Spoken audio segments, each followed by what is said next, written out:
우리가 고난을 이야기할 때 그냥 뭉뚱그려 고난이다 이렇게 얘기하지 말고 우리가 조금 구분해 보는 것이 우리의 신앙을 돌아보는 데 도움이 됩니다. 우리의 고난을 그 원인에 따라서 한 세 가지 정도로 구분할 수 있습니다. 첫째로 자신의 잘못된 선택 때문에 당하는 고난입니다. 예를 들어 담뱃값의 그 끔찍한 사진에 계속되는 경고에도 불구하고 계속해서 담배를 피는 그런 선택, 그 선택으로 인해서 중병에 걸려 죽음을 맞이할 수도 있습니다. 자기 잘못된 선택 때문에 당하는 인생의 고난이 적지 않습니다.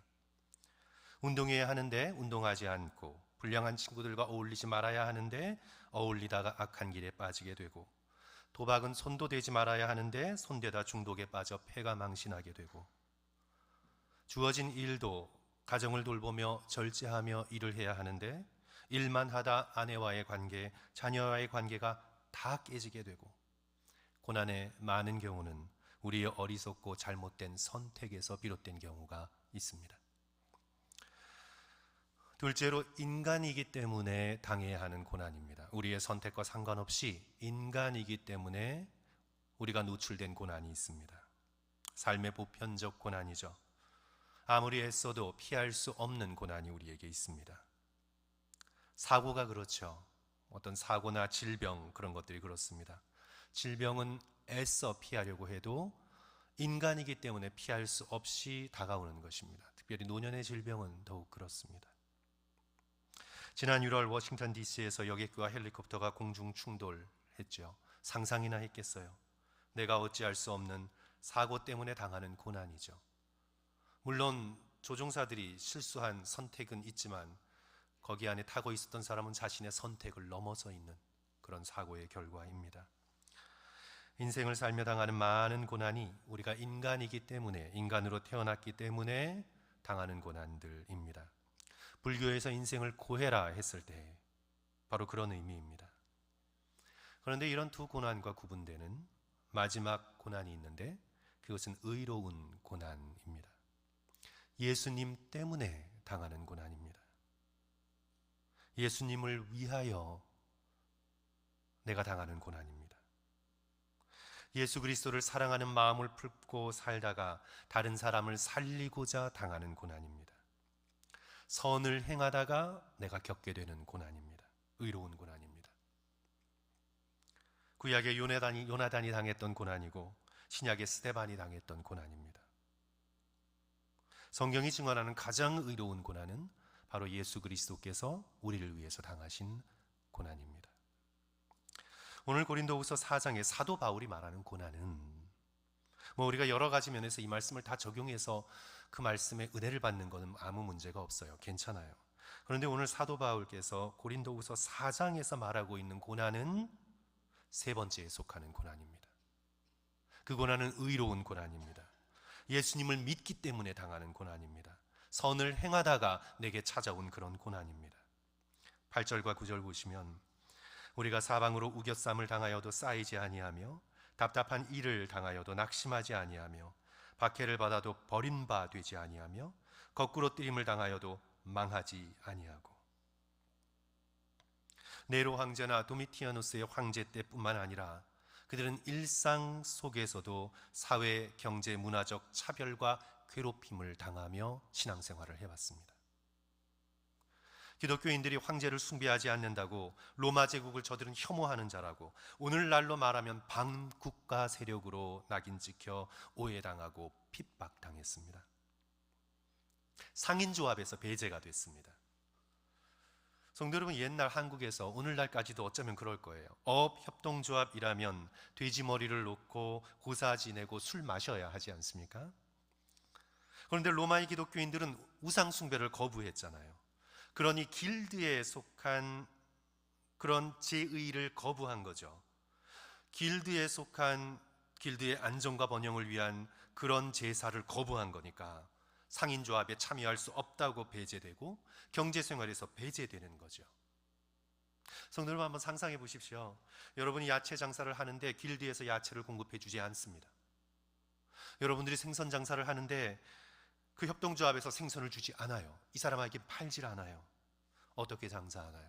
어떻게 경제생활을 하죠? 친족 간의 관계에서도 배제됐습니다. 신들을 섬기지 않으니 신들을 모욕하는 자로 낙인 찍혔습니다. 수많은 소문과 편견에 그리스도인들은 시달렸습니다. 형제 자매끼리 사랑한다는 표현을 근친상간을 하는 무리라고 그렇게 낙인 찍혔습니다. 성찬식을 살아있는 유아의 살과 피를 먹는다느니 온갖 괴소문으로 인해 집단 구타와 조롱과 핍박의 대상이 되었습니다. 예수님을 믿는다는 건 예수님을 위해 예수 그리스도와 함께 핍박과 오해와 괴롭힘을 당할 각오를 하는 것이었습니다. 이들에게 있어 세 번째 고난은 현실이었습니다. 10절 11절에서 사도 바울께서 이렇게 말씀하십니다. 우리가 항상 예수의 죽음을 몸에 짊어짐은, 항상 예수의 죽음을 몸에 짊어짐은 예수의 생명이 또한 우리 몸에 나타나게 하려 함이라. 우리 살아있는 자가 항상 예수를 위하여 죽음에 넘겨짐은 예수의 생명이 또한 우리 죽을 육체에 나타나게 하려 함이라. 초대교인들은 굳센 믿음이 있었습니다. 우리가 당하는 이 고난은 예수 그리스도와 합하여 당하는 고난이다. 우리가 당하는 이 고난은 예수의 영광에 참여하는 고난이다. 이 고난으로 인해 우리는 예수 그리스도께서 우리를 위해서 당하신 십자가의 고난의 아주 조금을 맛보는 영광 가운데 우리는 초대된 사람들이다. 그들은 자신이 당하는 고난으로 인해 예수 그리스도와 하나됨을 느꼈습니다. 자신이 당한 고난으로 인해 예수 그리스도와 더욱 가깝게 됨을 느끼고 오히려 감사하며 영광 가운데 거했습니다. 성도 여러분, 고난은 서로를 연결시킵니다. 이게 고난의 참 놀라운 면 중에 하나인데요. 팀 켈러 목사님의 경험인데 목회를 한참 하던 50대 중반에 암에 걸리게 되었습니다. 특별히 이 후두와 갑상선에 있는 심각한 암이었기에 좀 위험했던 그런 암이었던 것 같습니다. 근데 이제 암이 걸린 후에 성도들에게 나타났을 때 크게 달라진 것이 하나가 있는데, 그것은 교회에 암 걸린 환자들과 상상할 수 없이 더 가까워진 것입니다. 암 투명 중인 교우들이 와서 따뜻하게 팀 켈러 목사에게 말을 걸고 함께 기도해주고, 우리는 지금 같은 배를 타고 있다는 동지의식이죠. 우리는 서로의 고통을 경험으로 알고 있다는 그런 연대의식입니다. 성도 여러분, 고통은 우리를 하나로 연결시킵니다.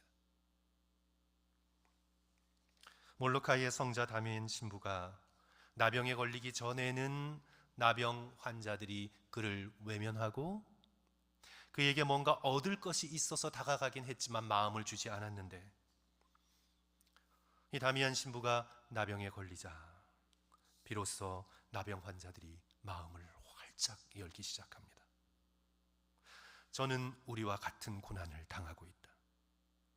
저는 외부인이 아니라 우리와 같은 나병 환자다. 성도 여러분, 고통은 서로를 연결시킵니다.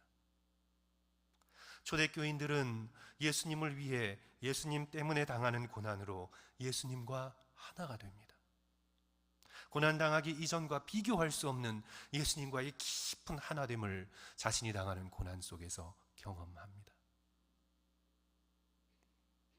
이렇게 고난으로 예수님과 하나가 됐으면 이제 생명으로도 부활로도 하나가 될 것을 굳게 믿고 있는 것입니다. 예수의 생명이 또한 우리 몸에 나타나게 하려 함이라. 예수의 생명 또한 우리 몸에 나타나게 하려 함이라. 우리의 몸이 예수 그리스도의 고난에 참여했으니 이제 예수 그리스도의 부활이 우리의 몸 속에 있다는 것을 머리가 아니라 몸이, 마음이, 손과 발이 느끼고 기뻐하고 소망하고 있는 것입니다. 예수와 함께 죽고 예수와 함께 살고, union with Christ, 그리스도와 함께하는 연합이 자신의 삶 속에서 친히 경험되어지고 체득되어지는 거죠. 그래서 14절 성도 여러분, 우리 다 같이 오늘 본문 말씀 14절 한 목소리로 함께 읽었으면 좋겠습니다. 주 예수를, 시작. 주 예수를 다시 살리신 이가 예수와 함께 우리도 다시 살리사 너희와 함께 그 앞에 서게 하실 줄 아노라. 예수님과 함께 고난당하면 예수님과 함께 부활의 영광을 누린다는 확고한 소망이 고난 중에 저들 가운데 있었습니다. 그것을 질그릇에 담긴 보배라, 이렇게 문학적인 표현을 쓰고 있는 거죠. 7절 말씀, 우리가 이 보배를 질그릇에 가졌으니 이니 심히 큰 능력이 하나님께 있고 우리에게 있지 아니함을 알게 하려 함이라. 우리의 몸은 핍박과 박해에 약한 깨지는 질그릇 같지만 우리 몸속에 놓여있는 부활의 소망은 그 어떤 것으로도 없을 수 없는 하나님의 지극한 큰 능력이 됨을 그들은 자신들의 고난을 통해 경험했던 것이죠. 예수님을 위해 고난받는 것을 영광으로 여겼습니다. 사도행전 5장을 보시면 사도들이 매맞고 협박당한 뒤 예수님 이름 때문에 당하는 고난을 영광으로 생각합니다. 사도행전 5장 41절, 사도들은 그 이름을 위하여 능욕받는 일에 합당한 자로 여기심을 기뻐하면서 공회 앞을 떠나니라. 오늘날도 미국의 경계를 조금만 벗어나면 예수님 때문에 고난당하는 수많은 사람들이 있습니다. 그리고 그들 가운데 놓여있는 기쁨은 미국을 사는 사람들 아마 모를 수도 있습니다.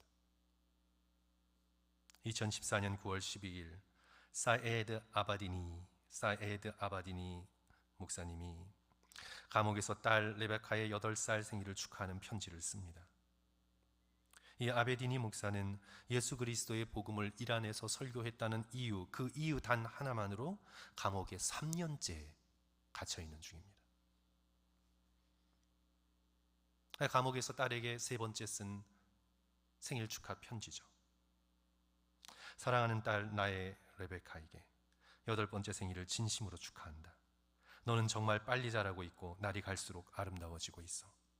얼마나 너를 보고 싶은지 모른단다. 너는 아마 이렇게 생각하고 있을 거야. 왜 내가 아빠가 돌아오게 해달라고 그렇게 많이 기도하는데 아직 집에 돌아오지 않을까? 지금 내 마음엔 왜, why라는 큰 질문이 떠오르고 있겠지. 왜 예수님께서 내 기도를 들어주지 않을까? 그러나 레베카, why, 왜에 대한 대답은 who, 누구란다. 누가 모든 걸 다스리고 계실까? 바로 주 예수 그리스도께서 모든 걸 다스리고 계셔. 예수님께서 아빠를 여기 있게 하신 것은 그분의 영광을 위한 거란다. 세상에는 예수님을 믿기 때문에 고난을 겪고 목숨을 잃는 사람도 있어. 사람들은 이유를 궁금해하지만 나는 내가 답을 알고 있었으면 좋겠다. why, 왜라는 질문의 답은 who, 누구야, 누구. 그건 예수님 때문이야.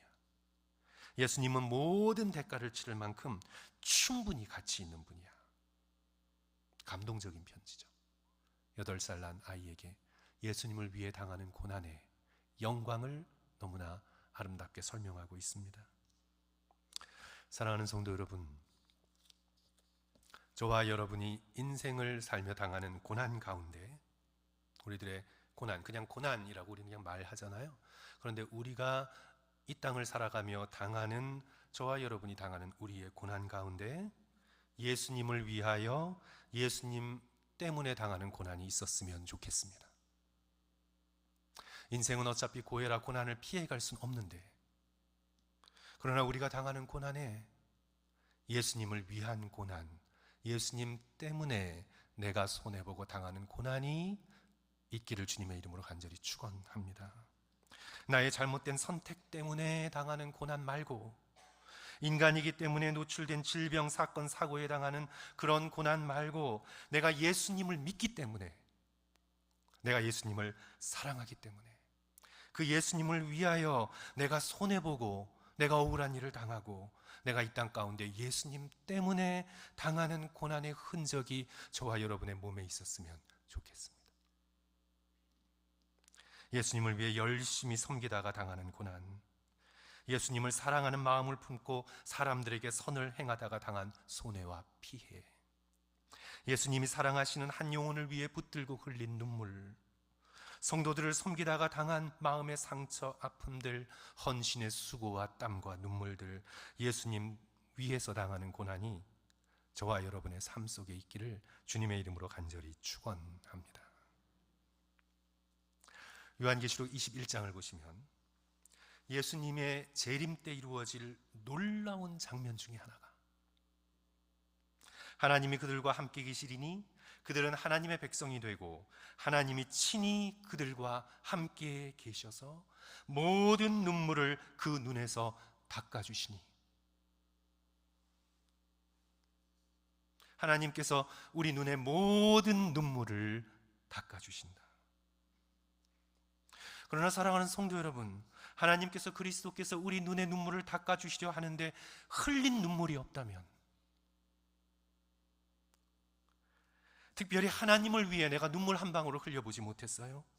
예수 그리스도를 위해, 교회를 위해, 성도들을 위해 내가 참으로 흘린 눈물이 없어요. 그리스도께서 그 눈물을 닦아주시려 하는데 우리의 눈에 눈물이 메말라 있다면,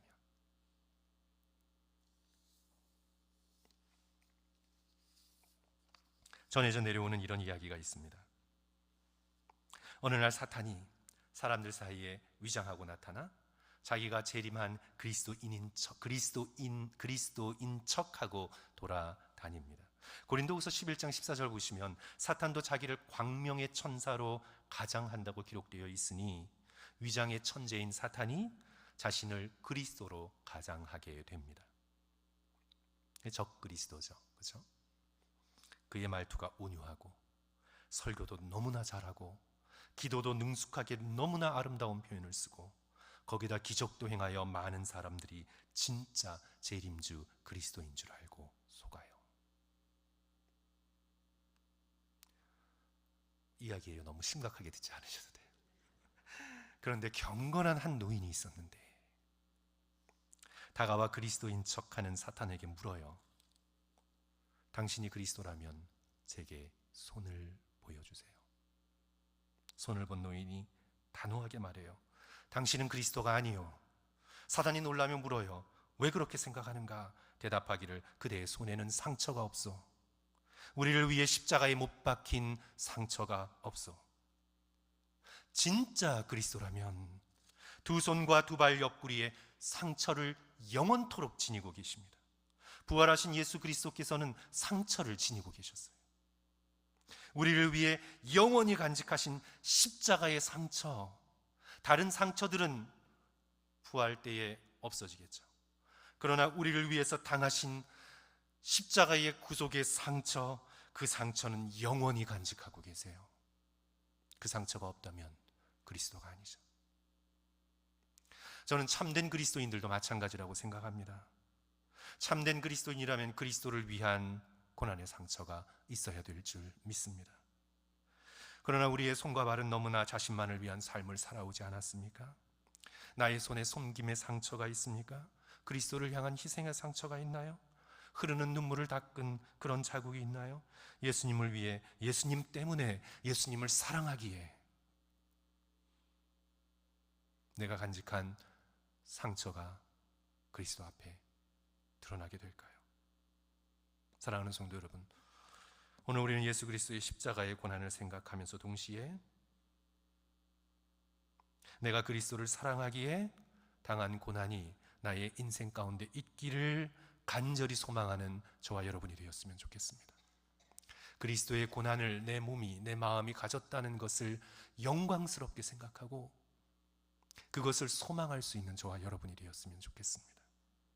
나 중심적인 이기적인 고난 말고 하나님을 위해 그리스도를 사랑하기에 내가 당하는 영광스러운 고난의 흔적이 저와 여러분의 삶 속에 충만케 되시기를 주님의 이름으로 간절히 축원합니다. 우리 함께 기도하겠습니다.